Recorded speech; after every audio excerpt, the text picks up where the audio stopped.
watching this happen seems to be like it's an attack again on ranching. Do you think that there's an attack on ranching? Absolutely. Do you have a theory as to why? What possible outcome? Hey there, friends. Welcome back to As a Man Thinketh on UNASA TV. Today I wanted to talk about another case that's similar to the mod case. Some of you may have heard about this. Some of you probably have never heard about this. This is something that I don't think I had heard about before, but it's been going on now for several years, and it involves the King Ranch in Washington State. And I wanted to get into this a little bit with some more facts and probably what many of you have heard who have heard about this case, because I want to be fair and I want to put everything out on the table that I know. None of the additional facts change my opinion of this case, but as always, you guys be the judge on this stuff. But I feel like this case and its similarities to the mods is another example of bureaucratic overreach by, in this case, state government agencies. These guys tend to make up their own rules, and they use the system extraordinarily unfairly to persecute people and kick them off their land. And that's just, I mean, that is what my conclusion is of this case. Every day, more and more Americans are waking up to the fact that our society is simply unhealthy. We've been being fed poisons and being told to put poisons on our body by corporate America for years. A lot of the things that we've been told were bad for us, like animal fats, are actually good for our bodies. Your skin is the largest organ of your body, which is why on UNASA Trading Co., we're pleased to offer you guys bison tallow lotions and creams. These bison tallow lotions and creams are amazing. They're not made by a big corporation. They're made by a homesteader, just like you guys, our friends out of Canada, Dr. Nathaniel and Susan Ostashowski. We've visited numerous bison ranches and farms and parks across the entire continent of North America. And these are some really great people who have come up with some really great products, and you can buy them on UNASA Trading Co. and support this program and support your health all at the same time. A lot of what I have read about this case is that the Washington Department of Ecology pulled some Google Map images, determined that 22 to 23 alkali wetlands were excavated by the King Ranch for, well, they say they don't know what they were doing. But I think it's pretty clear that they were excavated as watering holes for the animals that were on state leased land, federal land, and the private ranch. Now, these wetlands are all protected. An alkali wetland is basically an indention in the Earth's surface where water collects occasionally and then leaves kind of a salty brine of minerals on the surface. These are considered protected wetlands, and even though they don't fit necessarily the traditional definition of a wetland, the state of Washington has kind of worked them in, and I think this is where some of this stuff gets tricky, is they've worked them in as like a top priority wetland. So if you damage one of these wetlands in the state of Washington, you are in big trouble. But the definition of the 1945 law doesn't,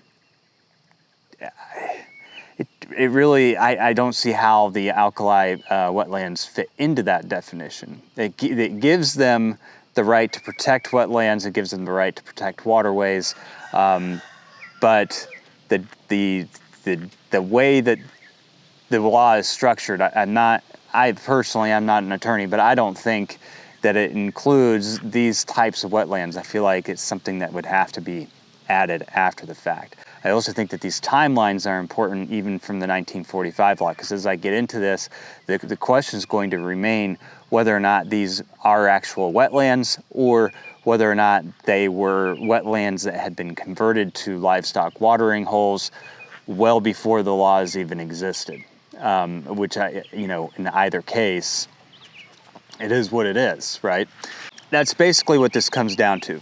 What I've heard from a lot of the stories that I have read is that they pulled these images off of Google Maps and determined that there were tracks around these ponds, and they had changed their shape and form, and therefore they had dug them out and provided maintenance to these to these watering holes that they should not have provided under state law. In trying to get any information out of this case, this is where it's very similar to the mods. The attorneys have not been able to obtain much discovery from the state as to why these are wetlands, what has caused their determination from the state, because the state also secretly has this criminal investigation going on. And so therefore, even when you do your request for public information and records, you can't get those because it's an active investigation. It's really interesting because I'm going to start at the beginning and then we'll talk about the pivot, because it's kind of gone multiple ways here through the time. So originally it started, and Department of Ecology came out and sent Kings a letter and said that they had harmed alkali wetlands. And we found out that this whole thing stemmed from an aerial photograph that they pulled off of Google Earth. They hadn't been out, they hadn't seen it, whatever. Through public records requests, we found out that there were inter-office memos, emails going back and forth. They did a rush to judgment. We have an email where Jeremy Sykes says, I'm not rusty, I'm full of rust when it comes to wetland delineation. However, I'm going to recommend this for prosecution. I mean, and it went fast. And Russ, that gentleman's name is the DA, or? He's with the Department of Ecology. Okay. Yep. And so they actually started trying to pull in other entities, and they pulled in what's called the Environmental Protection Division, which frankly, we didn't know anything about. Yeah. This is a creation of Bob Ferguson to literally prosecute criminally environmental crimes. But at the time, we didn't know they'd been pulled in. So Kings get this letter, December 21st, right before Christmas, telling them that they have done all this damage to these alkali wetlands. What year was that? I think it was 2021. So this has been going on for a while. Okay, so they get this letter, and then what? Well, they get it to me, and my first response is, this can't be right. Let's go talk to him. And let's figure out what's going on. Let's get a response out. Let's get this figured out. My first response is, we'll get this taken care of. No big deal. Because at this point, I believe that, for years I've been working on my relationship with Department of Ecology. Never see eye to eye to them, but at least, you can have communications, have transparency in action, have some type of relationship to try and figure out things that make sense. Common sense. Let's use a little bit of it, right? So we go and we're like, okay, what are you basing this on? What's your evidence? What have you done? And they're like, make a public records request because we're not going to share it with you. And I'm like, what the heck? Meanwhile, this active investigation, which may go nowhere, right? It's just so far, nobody's been indicted, no charges have been pressed. But because there's that criminal investigation on these people, they have no way of reviewing discovery and discussing the matter with the Department of Natural Resources for the state of Washington or the Department of Ecology. Another strange thing about this is that the Department of Natural Resources created its own rule without going through any public review process, which is illegal in the state of Washington. Some people should go to jail for that.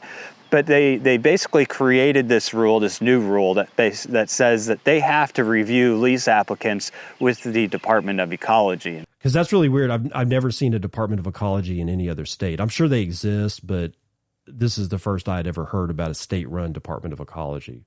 So and do look. I think you should look at the budget for Department of Ecology and how many employees that Department of Ecology has. It's huge. Really? And when you go over to Olympia, it's got this huge building that's just for DOE. Really? Huge. Of course, because the Department of Ecology is finding this ranch to be in violation, they've been kicked off their leases. Their leases didn't even have time to expire and go through the renewal process. They've been kicked off. And so the ranch current status, what's going on now, is that the ranch is suing the Department of Natural Resources and the Department of Ecology for not following their own rules on the books. they're trying to enforce their rules, but they're also not following their own rules. And then they're just creating rules because that's what bureaucratic agencies do, right? I mean, we all know this. They create rules. They have more rules and fines and regulations than Congress has ever come close to enacting. It's not the way that America was created. So those are all questions, obviously, that we all have. But this didn't start with Google Images, and that's where I think that you have to kind of back up and look at the backstory of this a little bit more to completely understand what happened. Okay, so back in February of 2021, so we're going to go back to the very beginnings of this. A member of the Confederate Tribes of Colville Reservation was hiking in the area in February and alerted the Washington Department of Fish and Wildlife after seeing equipment on federal land. So there is a witness to this that has said, hey, we saw this equipment here. So this more than tracks. They have an eyewitness saying that they saw the equipment on federal land, that whether or not they saw that equipment in use, actually digging out holes, nobody knows. What was that equipment doing there? Again, nobody knows. The Department of Fish and Wildlife in November of 2021 told the Department of Natural Resources about the suspicious activities. So the Fish and Wildlife goes from February to November before they say anything to the Department of Natural Resources. After visiting the site and seeing the damage in December, the Department of Natural Resources told the Department of Ecology, the agency that enforces Washington's environmental laws. So, you know, some of the previous reports of this I had heard were that the Department of Ecology came out with this all on its own, and the Department of Natural Resources didn't know anything about it, but just decided to get involved. The actual timeline says, okay, we have a hiker out there in February. We wait until November, which is a pretty long time, to actually say anything to the Department of Natural Resources, who then goes out the next month and immediately turns it over to the Department of Ecology. And then the next thing you know, these people are receiving a letter in the mail. Internal records show a very quick response once it got to the Department of Ecology, and a deliberate attempt to immediately press charges against this family, fine them, and basically take their leases from them. DOE comes out and fines Kings $267,000. They send them a letter saying you will be responsible to put these wetlands back into their original condition. We're not going to give you any evidence to what you did, but you need to agree to do this, or we're going to move forward. We're going to go after you, yada, yada, yada.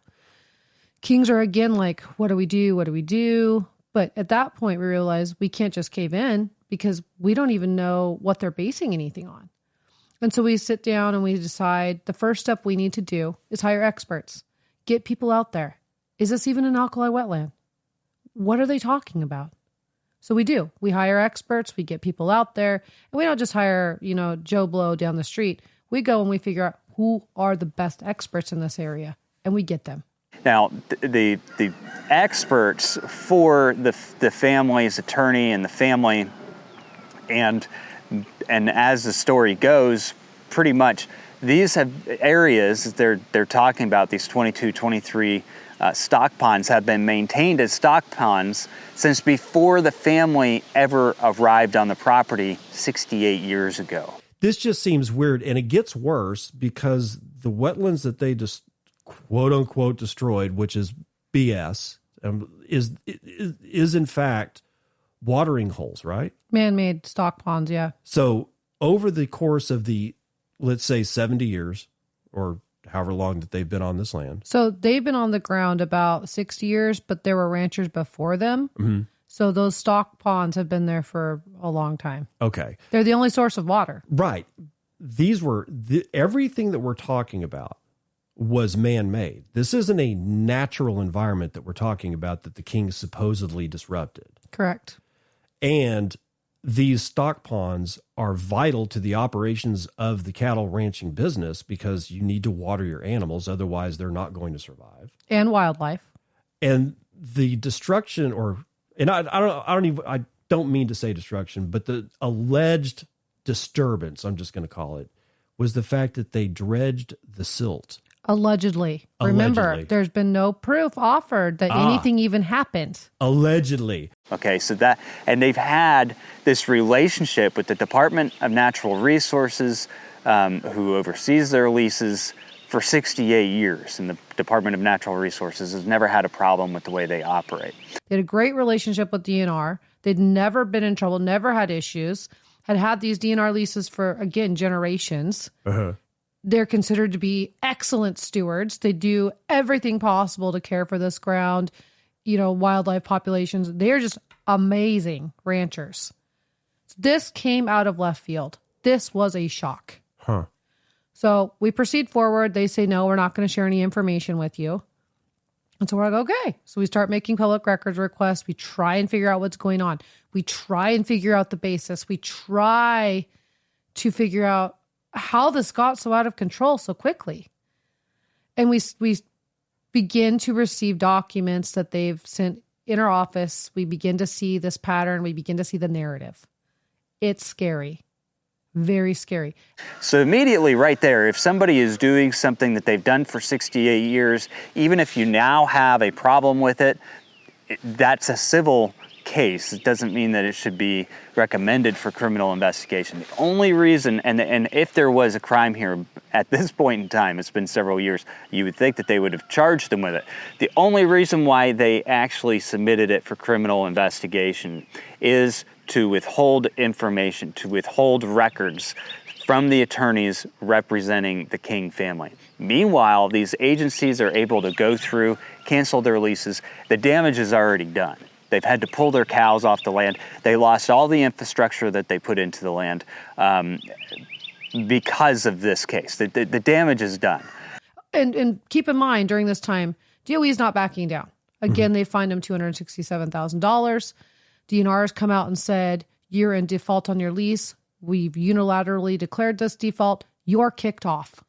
Get your cattle off of our ground. Now, did they say they were in default of their lease because of a different reason or because they were being fined $267,000? Because of the damage to the alkali wetlands, they were in default on their lease. And they also declared that all of King's improvements, personal property, were forfeited to Department of Natural Resources. Did that mean that we're talking their private land? We're talking their fencing that they've put on DNR ground. So when you get these DNR leases, they're long-term. They're 10 years at a time. And you plan on, you base your improvements on you prorate that out. Mm-hmm. So you put in fence, you upgrade that fence, you have corrals, you necessarily have water troughs or watering holes, whatever you need to sustain your operation during that 10-year time. Okay. But the question that I have is if these are in fact stock ponds, and they put up one image for 23. They've shared one image. That one image is probably, and this is probably their best example that they have, because it's what they have made public. And that one example shows in 2019 a pond, a wetland area that is clearly in a kind of a perfect oval shape. You don't typically see this in these watersheds. They're often elongated in different directions. It's pretty clear when you look at this image that what you're seeing was most likely man-made at some point in time. And then the next image from 2021 shows that there have been changes made to it. And there's nothing wrong, there's nothing illegal about maintaining stock ponds. And in fact, they don't even have to have a permit to maintain, dig out, and modify their stock ponds. That is perfectly legal in the state of Washington. So at this point in time, if these are stock ponds that have been there for more than 68 years, longer than this ranching family has been ranching the land, then all they're doing is maintaining something that was man-made before they ever got there. Even if it was man-made in a divot in one of these alkaline watersheds before the law even existed to protect them, that doesn't matter, because at that point in time, by the time any of that went through, these areas were already basically man-made stock ponds, which is if you look throughout the West, anywhere, Texas, even here, we've got basically ponds that are essentially stock ponds that people create. And what's funny is that one of ours, which is a man-made pond, is actually on our state's watershed website, claiming that it's a protected watershed, so you can't even fix the dam. And it is very clearly something that is man-made because it comes off of our neighbor's pond. It's from the overflow of their pond that filled our pond, and they've been out there modifying theirs. They've dug it out, cleaned it up, fixed it, and really, from a perspective of somebody who owns property with this stuff on there, these aren't natural watersheds. They could have been a stream from a spring at one point in time, but they're not natural watersheds. And the impressions that were made by the dam create a different environment. It's not necessarily the type of water that you want your animals drinking out of or wildlife drinking out of. And so being able to go in and maintain those is important. So if these ponds are stock ponds that have existed before the law, before any of this actually happened or occurred, that is something that would have to be investigated. Now, it does say that they have gone out to the sites, and in some cases, hopefully not the ones on their land without a warrant, but they've gone out to some of the sites and looked at them. But there has to be a something in place that says that you've got to go back through records more than 2019 and determine whether or not these were man-made and have been maintained for 68 years. Either way, this should have never been referred to criminal prosecution if this is a ranching practice that has been going on with the Department of Natural Resources of the state of Washington for 68 years, right?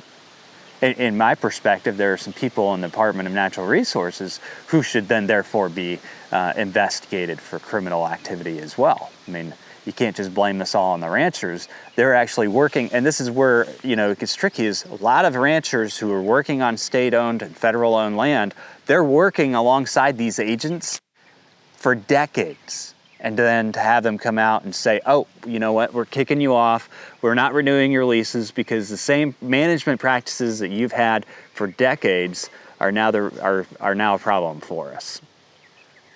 I mean, there's a certain point of statute of limitations there. And like I said, once these things are constructed by men, they're going to end up, especially after 68 years, having similar characteristics to the other alkaline wetlands in the area. I mean, you're digging a hole. That's basically, these alkaline wetlands are basically made by indentures in the ground. So after several decades, it's going to have a similar impact. In fact, there are a lot of restoration efforts when it comes to even environmental groups where they will go in and create things like this to create these natural habitats. Mm-hmm. It's not just about livestock, it's also about wildlife. Right. And one of the main things we do as ranchers is we support wildlife populations by our practices. And when we're talking about water quality, if you actually look at scientific studies, cattle, if they are used correctly, actually pull pollutants out of water bodies and move them upland. They do not actually damage that riparian area. Mm-hmm. When we take that holistic ranching approach, we are solving environmental issues, not creating them. This is one of those ridiculous things. And the state of Washington has asked the federal government to get involved several times, and they've declined, according to the attorney Meacham. Is this federal at all? Not yet. And that's a concern that we have. We've actually received emails through public records requests that the state has asked the feds to step in, and the feds so far have declined. But that is a concern we have. I mean, when you're talking about the allegations that have been made against the Kings, DNR and DOE are absolutely out to get the Kings at all costs and are asking for help from these federal entities. This is a case of bureaucratic overreach and a reason why we need to put these agencies back in check, not just at the federal level, but clearly at the state level, because the state can run the gamut on a ranching family take away all their rights to represent themselves, to be able to argue back, to be able to, stand on their own 2 feet. They don't want them to be able to do that. They don't want them to be able to do that because they probably don't have enough evidence. Why else would you intentionally block them from having the opportunity to review the evidence against them? I mean, it's not even fair. And like I said, because they've done it that way, because they've gone that route, the damage is already done. They've already forced them off the land. It's a very horrible thing if you think about it. Many of you have noticed that we keep wearing these leather patch hats that say defend the right to farm on them. These leather patch hats support our nonprofit, Meet My Neighbor Productions. You can get your hat at Yanasa Trading Co. and help us defend the right to farm through education, outreach, and, as we've been doing over the last couple of years, farm relief efforts. So get your leather patch hat and let others know that you defend the right to farm. So it's going to be interesting to see how this case proceeds now that the King Ranch has filed multiple suits against the state of Washington. This is a case that I think every rancher should be looking at carefully across the United States, because this isn't the first case where, a random divot in somebody's property has been deemed a wetland by a federal agency or a state agency, and then they come in and say you can't touch it, right? It happens all the time. What they are able to define as a wetland, what they are able to define as protected land, has gone beyond comprehension. I am an environmentalist. Truly, I am. But what they are doing with these wetlands, these self-determining rules, are destroying these habitats in the long run. Because without the ranchers out there, they're going to have a hard time maintaining them. Believe me, they will. Without the ranchers, without those large ungulates and ruminants roaming those rangelands, they're going to have a very difficult time managing that property. And if at every turn they want to send a rancher to jail because of practices they've been doing for over a half a century, or fence lines that have been up for 3/4 of a century, the system is breaking down. And these people have gotten way too much power, way too much control, and there's nothing there to keep them in check. Nothing there at all. And that's the problem. They're out of check. I don't know if you could do a federal investigation into a state agency, but I would love to see Congress pick up a federal investigation into this case and get down to the facts of what's really going on there. It seems as though since 2020, these instances of government agencies feeling as if they can come in and just torpedo people without giving them a chance to defend themselves. That is un-American. It is unconstitutional. It shouldn't be allowed at the state level. The federal government, if it has one purpose at all, it should be to protect its people, even from tyrants in states. Anyway, guys, that's it for As a Man Thinketh today. Stay tuned. I'll send out some more videos shortly. Ancient eras and natural selection have refined and tailored pristine fibers with the resilience for today's days. Evolving beyond the last ice age, bison wool is nature's most dependable activewear. Buffalo Wool Company, 100% proven by nature, 100% American made. Check out the Buffalo Wool Company collection at yanasatradingco.com.